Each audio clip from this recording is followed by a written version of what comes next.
कभी सोचा है क्यों हर औरत अपने घर की चार दीवारियों में अपनी पहचान खो देती है? क्यों वो गृहिणी अपने आप को पूरी तरीके से घर में झोंक देती है? वो पति, घर, बच्चे, सास ससुर सबकी देखभाल में अपने आप को भूल जाती है।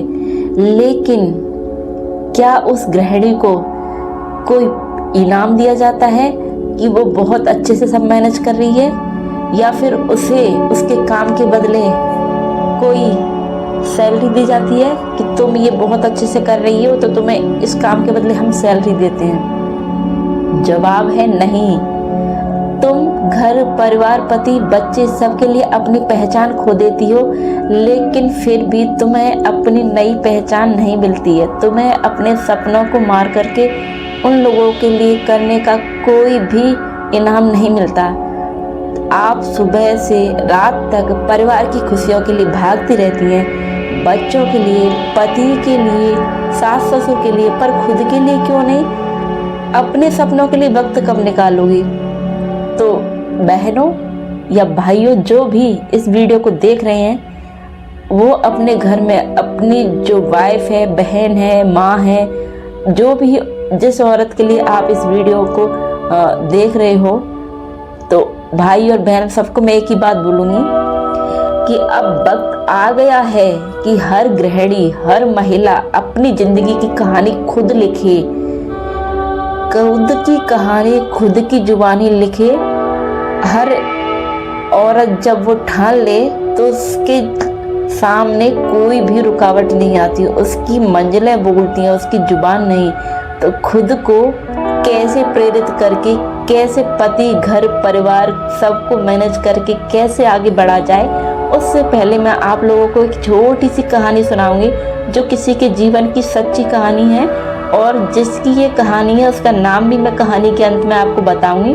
तो वीडियो में बने रहो मेरे साथ अंत तक, और पूरा वीडियो देखना ताकि आप उस इंसान के बारे में भी जान सको जिसकी ये रियल कहानी है, और जिससे प्रेरित होकर आप भी अभी इसी वक्त से अपने लिए सपने बुनना शुरू करो। और अगर आपके सपने मरे हुए हैं तो उनको जिंदा करने के लिए खुद से कहें कि मैं भी अपने लिए कुछ करूँगी।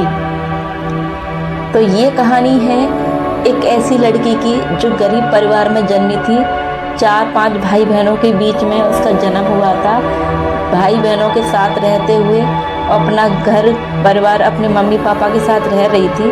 परिवार में काफ़ी आर्थिक तंगी चल रही थी। आर्थिक तंगी के चलते ही उसका पालन पोषण हो रहा था, जैसे और भाई बहनों का पालन पोषण हो रहा था उसी तरीके से उसका भी हो रहा था। लेकिन वो अपने भाइयों और बहनों से सबसे बिल्कुल अलग थी। उसका सपना कुछ और था। वो अपने घर में अपनी माँ को, अपने पिता को, दोनों को मेहनत करते हुए देखती थी। उनको वो देखती थी कि मेहनत करके भी वो उतना नहीं कमा पाते जितना कि उनके परिवार का अच्छे से पालन पोषण हो सके। उसने अपने पिता को मजबूर होते हुए देखा था। उसने अपनी माँ को मेहनत करके, सिलाई करके पैसे कमाते हुए देखा था।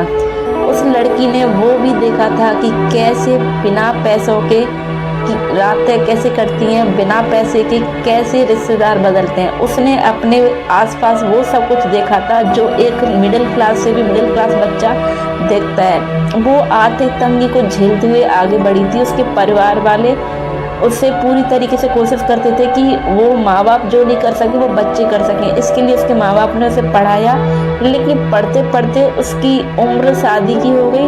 तब उसके पिता ने उसकी शादी कर दी। लेकिन उस लड़की का सिर्फ एक सपना था, मुझे मेरे पिता के लिए कुछ करना है। मैंने मेरे पिता को गरीब हालत में मेहनत करते हुए देखा है। उसे अपने पिता का नाम रोशन करना था, अपने पिता को गर्व महसूस करवाना था।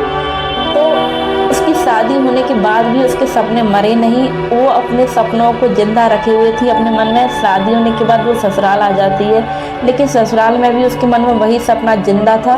वो ससुराल आकर के उससे अपने हुनर का, जो उसके पास हुनर था, उसे याद करती है अपना हुनर याद करके वो कहती है कि मैं सिलाई बहुत अच्छे से कर लेती हूँ और मैं सिलाई में ही कुछ करूँगी। जी हाँ, उसे सिलाई, कढ़ाई, बुनाई ये बहुत अच्छे से आता था। तो उसने इसी चीज़ को अपना हथियार बनाया और उसी क्षेत्र में आगे बढ़ने का फैसला किया। उसने धीरे धीरे अपनी सिलाई की शुरुआत की, आसपास के लोगों के कपड़े सिलने लगी। धीरे धीरे उसके काम को पहचान मिलने लगी, आसपास के लोग उसके पास आने लगे।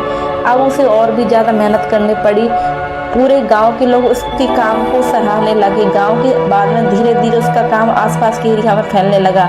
लेकिन उसके काम को सराहना मिलने के साथ ही उसके लिए साथ में ताने भी शुरू हो गए। आसपास के लोग, रिश्तेदार कहने लगे कि अरे घर की बहू बाहर काम कर रही है, अरे घर की बहू ऐसी क्या मजदूरी है जो घर की बहू को काम करना पड़ रहा है। लेकिन वो रुकी नहीं, इन तानों को उसने हथियार बनाया और अपने परिवार वालों को सपोर्ट के लिए तैयार करके परिवार के सपोर्ट से वो अपने काम को चालू रखे हुई थी और धीरे धीरे अपने काम को करते हुए वो आगे बढ़ रही थी। उसके काम को इतनी सराहना मिलने लगी थी कि अब उसने घर, परिवार और बच्चे के साथ में अपने काम के लिए इतना समय देने लगी।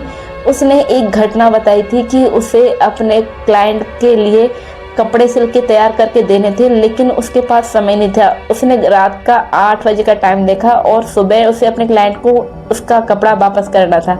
उसने फैसला किया वो पूरी रात जाग करके कपड़े सिल करके उसके कपड़े वापस करेगी। उसने सबसे पहले घर का काम निपटाया, सबको खाना खिलाया। खाना खिलाने के बाद में वो रात भर पूरी रात सिलाई करती रही। सुबह 8 बजे तक उसने सारा जो सिलाई का काम था वो पूरा किया और अपने क्लाइंट को खुश करके उसके कपड़े से दिए।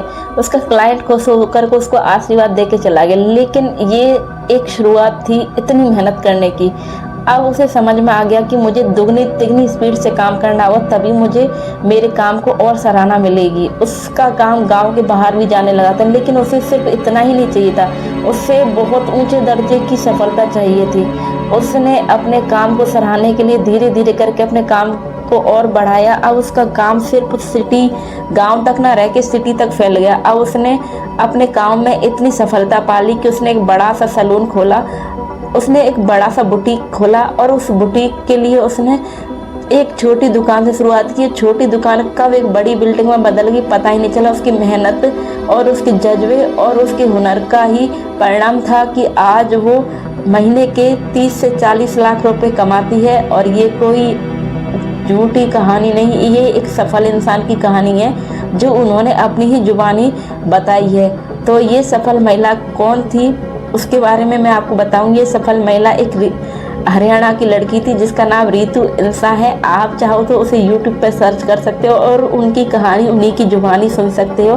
तो ये तो सिर्फ एक रितु इंसा की कहानी थी, लेकिन आप लोग भी अपने जीवन में आगे बढ़ना चाहते हो, परिवार, पति, घर, बच्चों की जिम्मेदारियों के साथ आगे बढ़ना चाहते हो, तो आप भी अभी से इसी समय से अपने लिए सोचो कि जिस तरीके से रितु इंसा ने अपनी ज़िंदगी बदली, जिस तरीके से उसने उन ताने देने वाले लोगों को चुप कराया, जिस तरीके से उसने अपनी खुद की पहचान बनाई, उसी तरीके से मैं भी आज से अभी से अपने लिए कुछ अपना चुनूंगी और जो काम मैं कर सकती हूँ, जिसमें मुझे अच्छी महारत हासिल है, मैं वो काम करूँगी और मैं आगे बढ़ूँगी, मैं मेरे सपने को साकार करूँगी। तो बहनों, जब एक औरत ठान ले तो कोई भी रुकावट उसे रोक नहीं सकती। उसकी जुबान नहीं बोलती है, उसकी मंजिलें बोलती है अगर वो ठान ले तो ये वीडियो जो भी महिला देख रही हो तो हमेशा याद रखो, तुम सिर्फ किसी की पत्नी नहीं हो, सिर्फ किसी की माँ नहीं हो, तुम एक पावर हाउस ऑफ पॉसिबिलिटी हो। क्या हो तुम?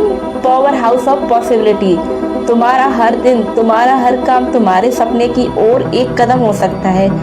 बस खुद पर भरोसा रखो और छोटे छोटे कदमों से शुरुआत करो। आपके बेबी स्टेप आपके काम को सफलता दिलाएंगे। और जो लोग कहते हैं कि अब उम्र निकल गई, तो उनसे बस एक बात कहना, उम्र कभी निकलती नहीं है। सपनों को जीने की हिम्मत हर उम्र में की जा सकती है। कभी मत सोचो कि अब देर हो गई है, क्योंकि जब एक गृहिणी अपने सपनों की आग जलाती है तो उसकी आग से पूरा समाज रोशनी से भर जाता है। अगर तुम भी अपने अंदर की उस रितु इंसा को जगाना चाहते हो, तुम भी रितु इंसा की तरह बनना चाहती हो, तो आज से, अभी से खुद के लिए जीना शुरू करो।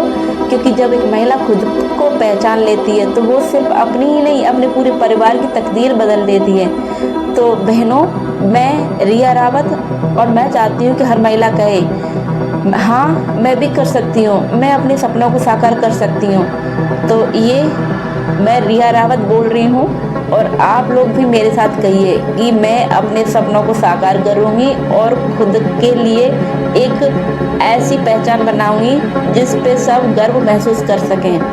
तो ये वीडियो आपको अब अगर अच्छा लगा हो तो वीडियो को लाइक कीजिए, शेयर कीजिए, चैनल को सब्सक्राइब करना बिल्कुल ना भूलिए। मिलती हूँ मैं आप सभी से अगली वीडियो में।